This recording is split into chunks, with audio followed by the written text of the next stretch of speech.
Hello and welcome to How Was I Supposed to Know That? This is a podcast designed for entrepreneurs. We entrepreneurs, we small business owners all know what it's like to grow and scale a company, and we want things to go really well all the time. And unfortunately, that's not always the case. So this is a safe space where we get to talk about both the joys and the pains of that entrepreneurial experience, and all those things that are associated with it, and the lessons learned along the way. For a lot of small business owners, the holy grail is the exit. And the reason that we get up and we grind and we work and we scale is so that we can eventually leave the business on our own terms. That's the goal for many entrepreneurs. And today, we are privileged here on the podcast to be joined by somebody who's gone through that journey and is willing to share her experiences and talk about some lessons learned. Please welcome my friend Angela Pointon. Welcome, Angela. Thank you so much, Bernard. Thank you for having me. It's great to be here. I'm really happy to have you here. You are someone in the Philadelphia entrepreneurial community who's ubiquitous. I mean, you've accomplished so much. Four-time winner of the Philadelphia 100 Award, an Enterprising Woman of the Year Award, an acclaimed author, a speaker, someone who's who volunteers everywhere that I see volunteering everywhere. It's amazing. Not quite sure where to begin in terms of introduction, so maybe I should leave it to you to introduce yourself and just tell the audience a little bit about who you are. Sure. My name is Angela Pointon, and I've been working in the field of marketing really since I got out of school. I have always resided, at least post-secondary education, resided in the Philadelphia area. And really I didn't start my entrepreneurial journey until about 2017, but started working in different marketing departments, internally at companies and also at advertising agencies. And then eventually my career took me to starting my own agency again in 2017. And as you stated, exited that agency in 2024. And then now I'm still in the marketing world. I'm doing marketing consulting for a few select companies. But yeah, that's my journey up until this point at a high level. That's great. Thanks so much for that. I'd love to go a little bit deeper and just learn more about your experiences at each of those points. So you said that you started your company in 2017. Was that your first entrepreneurial experience? Well, I dabbled in starting little tiny micro businesses before then. So I guess I had an entrepreneurial spirit.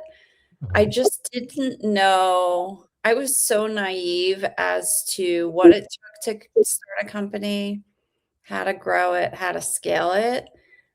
For instance, I started a products company that was an e-commerce company. Maybe sold 20 products total, and then decided I'm going to shut this down. But I built the whole website, and so I learned a lot through that experience. I did some freelancing up until then on the side. So I was helping other entrepreneurs with their marketing here or there, getting paid for it. But it wasn't until 2017 that I started a company that really had the foundation to be able to grow and scale. And what happened was I was working for a marketing agency. I had started at the ground floor and had climbed the ranks. Ironically, was there for about 7 years, which is about exactly how long I owned my own. But I climbed the ranks up into the point of potentially becoming partner. So we were starting those discussions. I was about to have my second son. I was at a crossroads, and the crossroads was either go all in and become partner or leave. And it was a pretty drastic difference between those. I didn't really feel like there was a middle road anymore. I had done everything that I wanted to there. And after having my son and being home for a while, I decided I really wanted to leave. So I did go back, but I went back part-time. And while I was part-time, I was, doing some of that freelancing more, starting to think about my own gig, and hired my replacement. exited, still friends with my replacement to this day, but exited that company by, politely declining being a partner of that marketing agency. Mhm. I then, again, did some freelance here and there until the partners of that agency, there were two of them, came knocking on my door and said, "Hey, would you like to start an agency together? A whole new LLC, different brand." They still owned that agency that I used to work for. Mhm. And the reason why they approached me was because they were starting to swim upstream, doing bigger client engagements with larger enterprise level clients. And they were still well known in the entrepreneurial community and were attracting leads for clients they, frankly didn't want to serve anymore. But it was a shame to throw them away. So they had a brilliant idea. Why don't we see if Angela's up for running the operations of an agency? We'll funnel the leads that we're getting from this one to that agency. And it was great. We set up our operating agreement. We formed a partnership, and I instantly solved the business development challenge that most small businesses have when they're first starting out. So I didn't have to worry about lead generation. I really had to worry about financial management, operational management, Mhm. building a team, and serving the clients, which was all the things that I was really good at and had done for Right. somebody else. Until then, I could just do it for myself now. So this is great, but before you continue, I want to know how you solve the revenue problem, because that's relevant to almost anybody that's listening to this, including Yeah. myself. So, to the extent that you're willing to share, how'd you do it? Well, I was able to cheat. And my cheat was that they were funneling all the leads to me. I just had to field the discovery calls. I could still bounce, they were my business partners, so I could ask them about makeup of proposal, scope of work, those sorts of things, which I largely didn't lean on them for. And then I just was responsible for delivering the work. But literally multiple times a week, I would get an email from my partners that would say, "We just talked to this prospect. They are not a fit for our agency," meaning the one they owned. Right. "They're a fit for this one. Here you go. Here's a warm introduction." And we had a great, great system of doing that and funneling leads to this new LLC for, I would say, the first 3 years. It was fabulous. That's great. So what happened after the Yeah. first? So then, like many things, it wasn't great.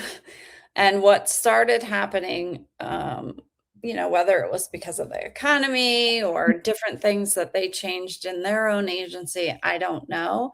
But the leads were not coming in. So that business development secret that I had going for me started to dissipate and disappear.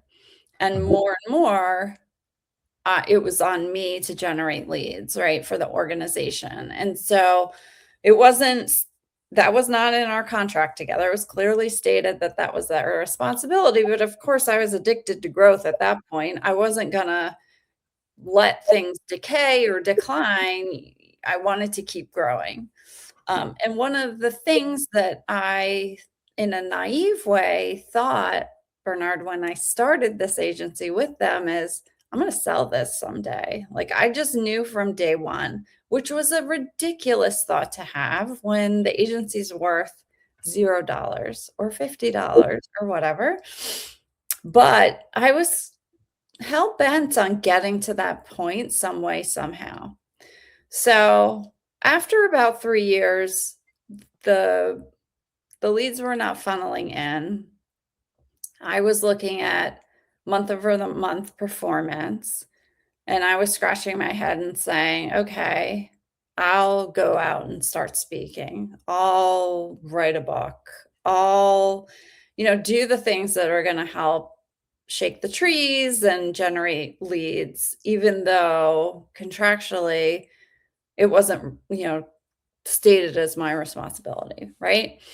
And so I naturally went into that. I had no experience with sales other than fielding calls and like presenting proposals. I didn't have lead generation experience. Right. So I started tapping my network. My network was getting better and better at that point. And I was then actively contributing to growth of the organization over, I would say, year 4 into year 5 of the business. It was growing well. I believed it had a lot of potential, but I was tired. I was tired of like wearing all the hats and having business partners where I felt like it was beginning to become the equal balance was off, right? Right. And so I really became the number one thing on my mind, as you're washing dishes or you're folding laundry or you're driving in the car, you're thinking about the challenges that your business face. Right. That's what I was thinking about all the time in that era of my life. This feels unfair. I'm doing all the things. What do I do? Right. And the what do I do was the hardest part of that for me because these two people who I still love and care about deeply were very important in my life.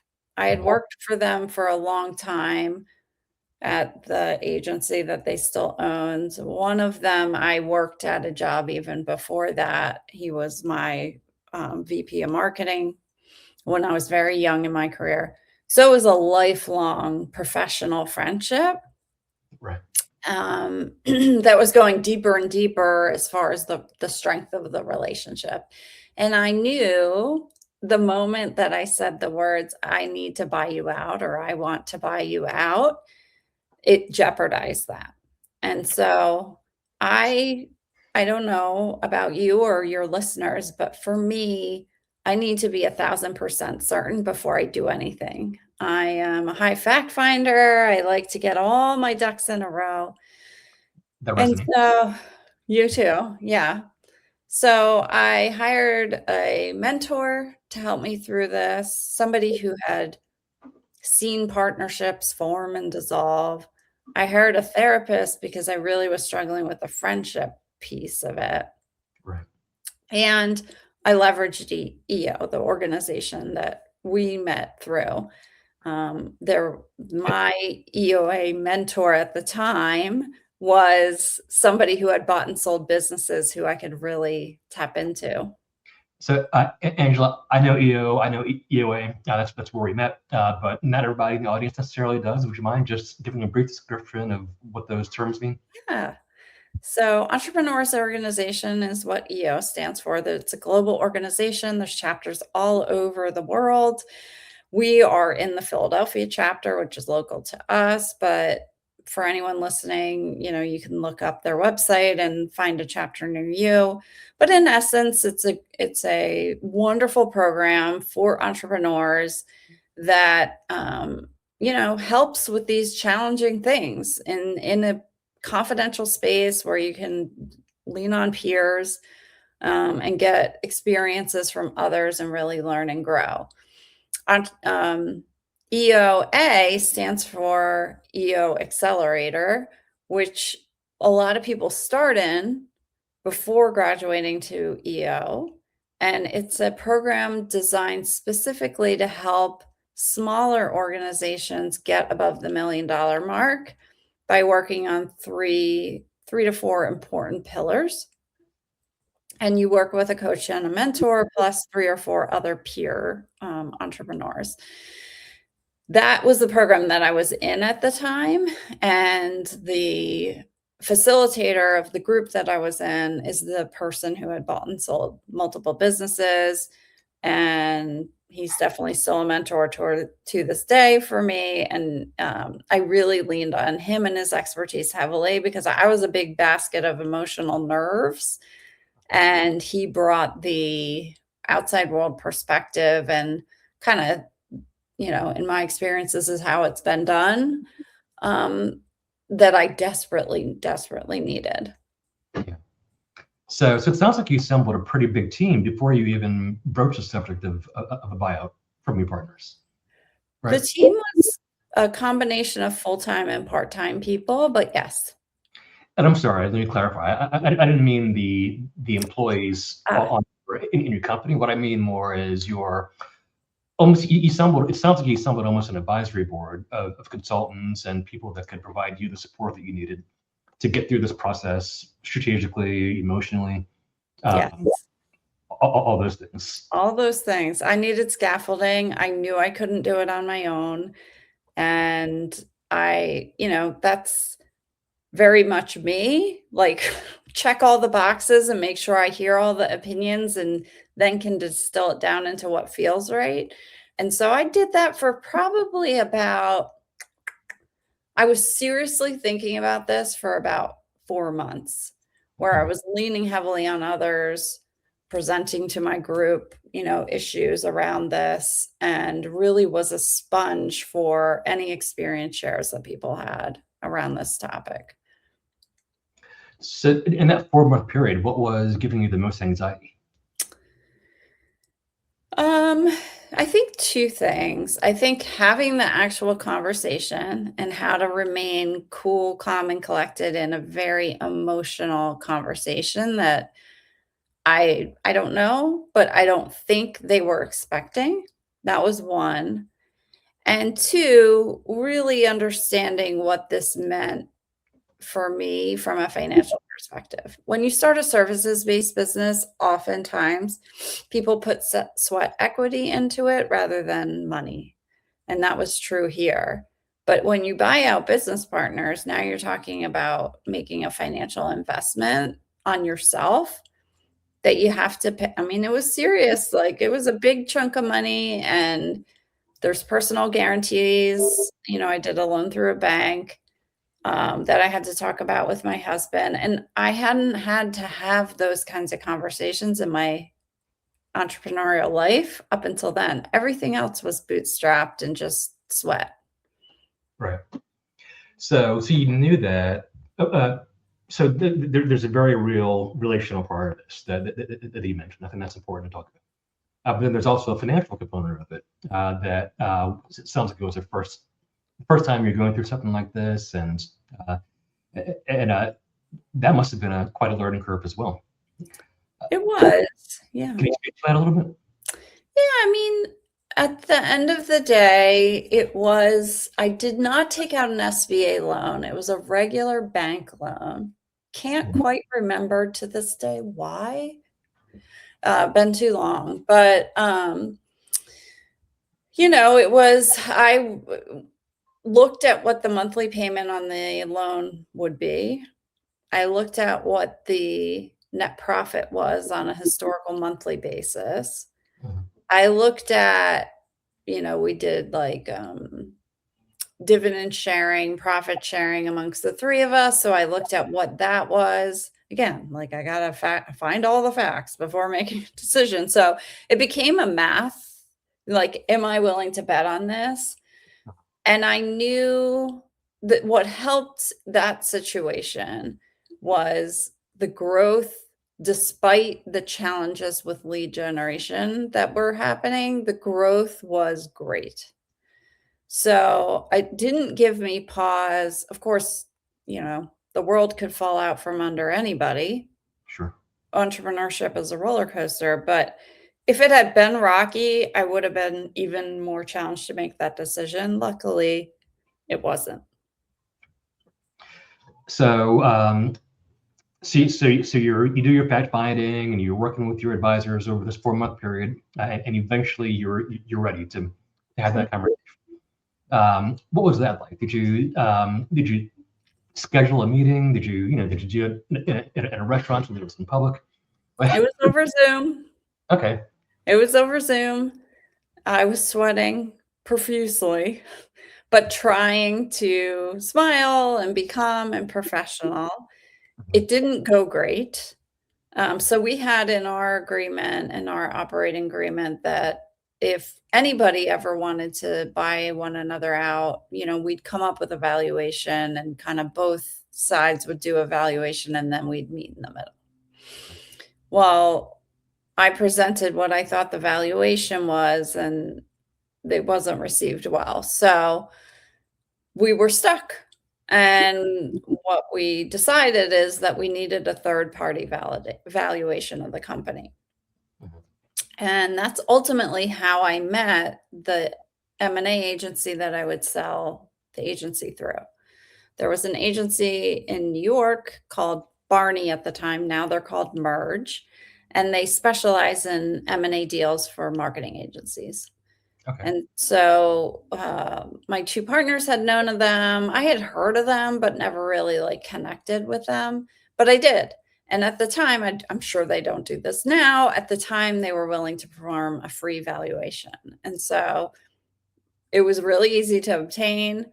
It allowed us to agree on this valuation for the organization Mhm. and then part ways. For me, at that point, there were no other options. I was not willing to continue the partnership anymore. Mhm. So the only two options that we had on the table is me buying them out or us all three selling it together, which would have been very challenging because there's different flavors of how you exit an organization who you sell to. And I'm sure we all would have had different opinions of what that looked like. So luckily it worked out that I bought them out in 24 and off we went. I'm sorry, 22. 22. Okay. Yep. So was it a relief to have them removed from the company, or you're nodding yes? Yes, because I think the buyout process, like getting an agreement together and, agreeing on the valuation and all of that work from the moment I said, I want to buy you out was a handful of months. Mhm. So I had been thinking about it for 4 months and preparing. And then the whole process took, for argument's sake, another 4 months before we settled. It probably was a little faster than that. It was all I thought about. Every moment between running the business and just personal life, that is what I was thinking about. And it was upsetting. And so it was a massive relief when it was over. I didn't realize how draining something like that is on a business's ability to perform, especially when the leader is the one being drained. Sure. As soon as that deal went through, that was, we closed on that late spring, early summer of 2022. The last half of the year was bananas. And the first half of 2023 was even better. So it was all this energy that I was putting into like negative things or things that were distracting me, all of a sudden could be put into complete energy of sales and networking and speaking and all the activities that ultimately end up helping a business. Right. It's amazing. It's amazing how a change in energy and can make such a dramatic impact like that. Yes. Yeah. Great. So so your business is bananas. Everything is going really well. You're in a groove, and at a certain point, you decide to exit. Yeah. Okay. Can you talk me through that? Hmm. So that experience did burn me out a little bit from an energy perspective. We had great growth, and the problems that we were starting to have were we've got clients to handle, bigger clients, and we don't have the team yet. So everything is stressful in a business. Like it's never perfect. You never have like one deal close exactly when you hire someone. And, it never works out exactly like that. And so there's always a balance of too many clients, not enough people, too many people, not enough clients. And so I was starting to get um, a little burnt on the growth volume, right? And how fast that was. And at that time, remember when I started it, I knew I wanted to sell it. I was starting to become, I think through the buyout of the partners, become more of a student of exiting a business. So I started listening to podcasts on that. I became more curious and read books about it. I started talking to people who had sold businesses more and more. So that was my little like tiptoe into that space.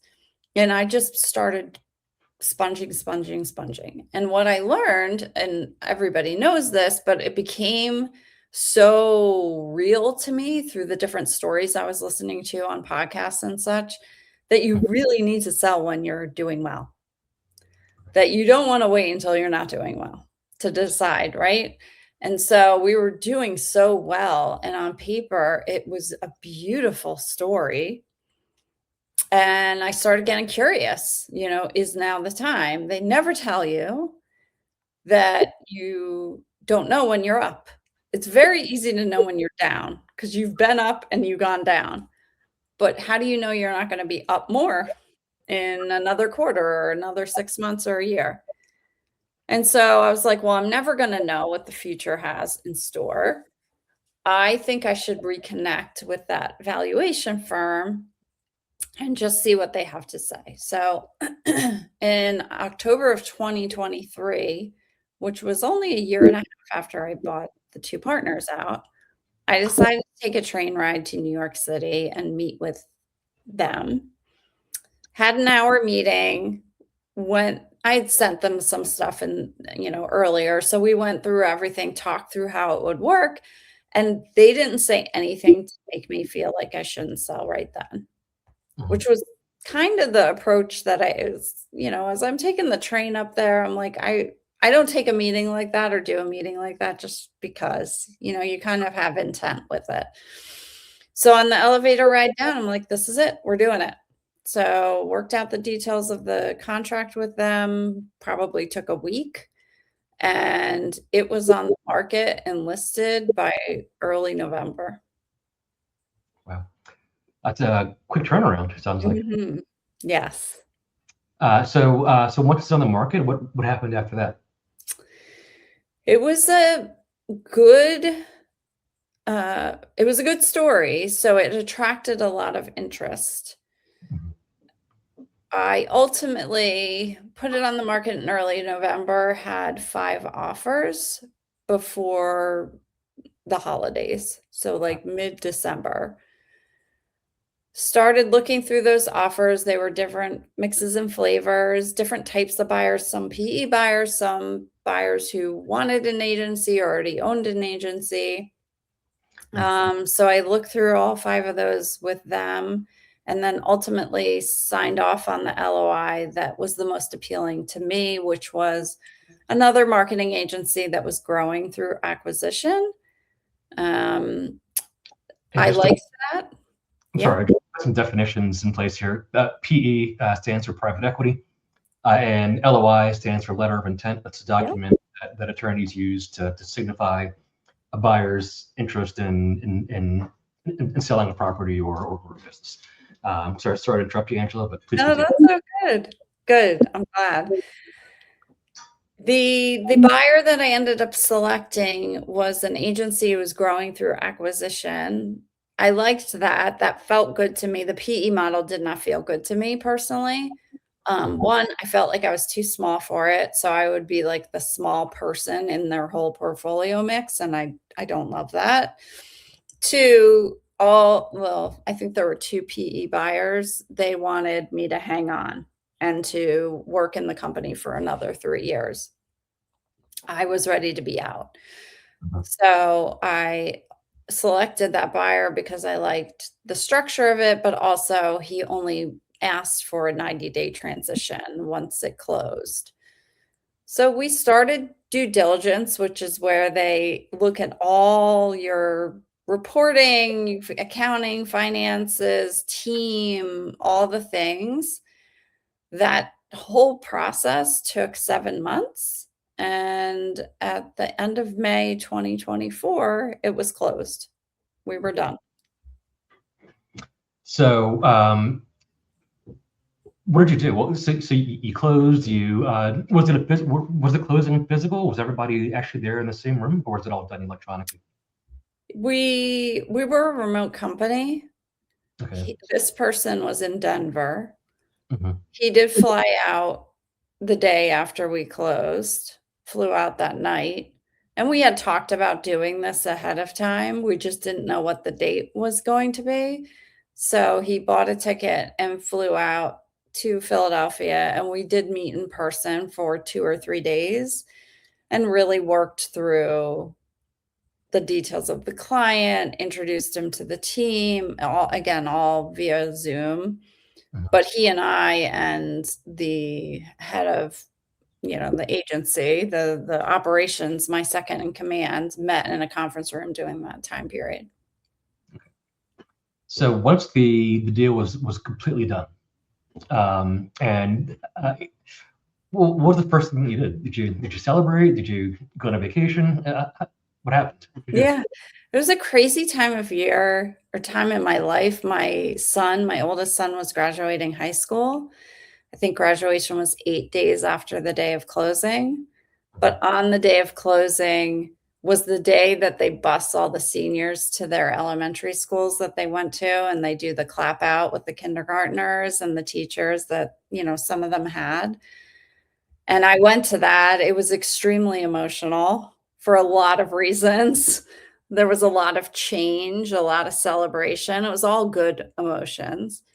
So I did that literally that afternoon. Mhm. Um, and then we had planned a trip to Portugal as a family, and I didn't know how that was going to happen with the close date, but it worked out nicely. It was about a month after we closed, so I had some time to just work on transitioning to him. But that vacation was phenomenal. It was the first vacation I had ever taken in, I think, since at some point in our careers, we started using laptops. Before then, like, you'd go on a vacation, your desktop would be back at your office, you wouldn't schlep it with you. So it Workspace. had been years since I had not taken a laptop on vacation, and that was phenomenal. So good. It sounds blissful. Yes. So how long was it? Months? Was it days? How long after your business sold did you wait before rejoining the workforce in some capacity? I had a separate LLC for what I'm doing now, which is fractional marketing officer consulting. The whole time I owned 11 out of 11, which was the name of my marketing agency.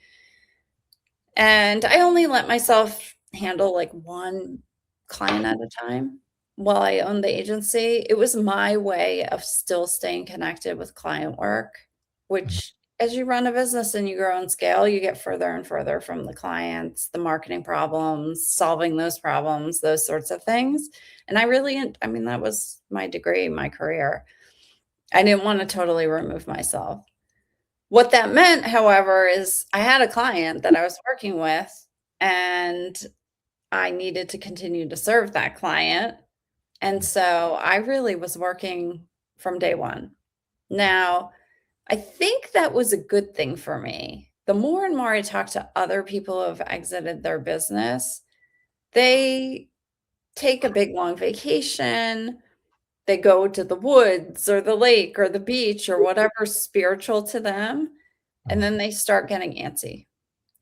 And so, even though I worked consistently, I have not gotten that antsy feeling. I think that it has brought me instant balance and boundaries where I'm not ever interested. Maybe I'll eat my words and listen to this podcast in 5 years, be like, I was wrong. But at this moment and then, I have not been interested in starting another company that's gonna grow and scale again. Yeah. So it's actually a great transition for you to tell us a little bit more about what you are doing Yeah, so my company is just Pointon Companies. That's the name of the LLC, but in essence, it's just me. People hire me as a coaching and consultant where they don't have a full marketing department with leadership yet. They don't have somebody in the seat where it's driving marketing strategy and planning and what should our metrics be, those sorts of things. They bring me in fractionally on a part-time basis to be in that leader seat, and the work that makes me very happy is when I can eventually help them hire my replacement. That's my favorite part of it. It's kind of the capstone for me for a client relationship, is to work on that recruitment as well, that hiring, making sure the person's a culture fit, and then training them and offboarding myself after that. It's usually about a 2 to 3 year engagement. I work with companies who do B2B sales and marketing. I don't know anything about B2C. Always wanted to, never did in my career work for a B2C company. So companies like professional services companies, manufacturing, those sorts of things. Right. And still to this day, I'm only working with a tiny, tiny handful of clients at a time. Mhm. That's great. So are there any upcoming projects or initiatives you want to tell people about? One thing that I'm also doing that I think is a bit of a niche within this space is I'm helping other companies with their own M&A transactions. So either advising them through my own experiences and all of the things that I've learned about this world, and or helping them through it from a communications perspective. Because whenever you do a strategic change like that, if you're making an acquisition or you're, merging or selling off a division of the company, communication is key. How you position that to team members is what keeps a lot of entrepreneurs up at night around that topic.